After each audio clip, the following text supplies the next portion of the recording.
Hello, and welcome back to Frugal Gamer. Now, today I'm going to be listing the 5 traits that a successful person has. Just about every successful person has these traits, which is why I wanted to list them off, because there are quite a few entrepreneurs that have stated that they've switched some of their outlooks around. And what this did for them was this made them to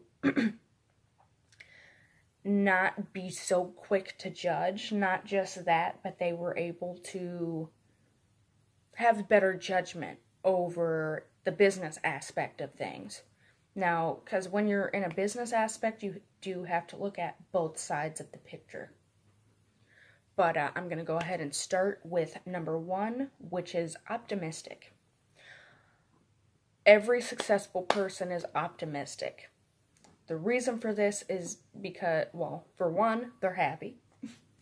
But the real reason is that they have to see even the bad things as an opportunity or as a step in the right direction. For example, I'm, as you guys know, I program. When I program and I make a mistake and I can't figure something out, I'm like, great, that's great. I can actually learn something new. I can actually fix my problems. Whereas with me, if this was 3 years ago, I would have looked at that and been all like, well, I guess I'm just too stupid to figure it out. But being optimistic is something that you do have to teach yourself how to do. This was a very, very difficult thing to actually implement into my life, as being more optimistic, because I was always the brutally honest, everything sucks, the world is cruel, etc., etc. But being optimistic has actually changed which path I'm going down, and it actually has helped me a little bit. So try to be a little bit more optimistic, try to see if there is a good side to it, and hey, for all you know, you're just not looking at it from the correct perspective. But number 2 is they love their job. Now, successful people are successful because they love their job. They have a passion for it. These successful people that have a passion for their job and love their job are a lot more likely to succeed because they're not going to give up. They don't care if they have made a mistake. They want to learn more. Not everybody is going to be incredibly optimistic, and not everybody is absolutely going to love their job in every aspect. Everybody has complaints about their job. Everybody has pessimistic thoughts. And number 3 is going to be present. Now, when I say present, what I mean is they don't dwell on the past. They focus on the present for the future. So when you dwell on the past, what you're doing is essentially you are focusing on something that has already happened. You are a lot more likely to sit there and tell yourself, hey, this happened, so I'm not going to be able to do this. No, that's not the case. If it's been a year, you are a different person, and so are they. They may be worse, or they may be better. You may be worse, or you may be better. And I'm guessing that you're here to try and get better. So try not to dwell on the past too much. This is something that helped me to become more optimistic. For example, I've been raped. I've been abused. I've been in an abusive relationship. There's several things that have happened to me in the past that are just absolutely horrible. But the thing about that is, I'm able to look at it at a more optimistic view and say, hey, not many people that have been through these things can say that, hey, I've succeeded in life, and that's my goal. That's what I'm shooting for, and I'm on the right path. So I hope that you guys can learn something just from those first three. But I'm going to go ahead and move on, in case you haven't, to number 4, which is they are non-materialistic.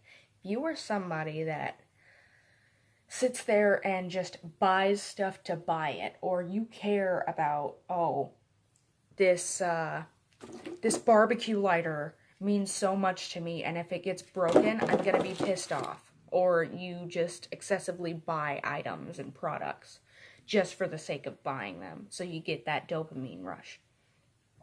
The reason why successful people aren't like this is because they'd rather be putting their money towards their job, towards their work, towards their hobbies, if, they don't need to put money towards the business or their work. But another thing is that they prefer to have less stuff cluttering their home just so that they have more time for work. And like I said, these people are people that love their jobs. So if you don't like your job, switch. And then you will find that you want to work more, and you'll find yourself less materialistic. So try your best to tone down the materialistic aspect of yourself, if that is a problem that you have. Number 5 is going to be loyal. Now, when I say loyal, is successful people will, as long as you give them something, they'll give you something. They're always going to have your back as long as you put something out for them to take, and then they will eventually put something out for you to take, because life in and of itself is give and take. So you want to be loyal to people that are loyal to you, just for the sake of this helps the both of you. You both benefit in the long run. For example, if you're somebody that is a freelance image editor, what you may find is that somebody wants to hire you for multiple different projects because they're creating a website or a game, or they want to run ads, or whatever the case may be. Try your best to be loyal to these people. If you can, meet up in person at a coffee shop, at a freaking library or something. Just make sure that you're giving something to them, and then they will give something in return to you, whether you be an image editor or not. But that was it for this episode of Frugal Gamer. Like this video if you liked it. Leave a comment down below if you are going to try and implement any of these, or things that you have implemented to get you on the right track. Subscribe, please. And I will see you guys in the next one. Bye-bye.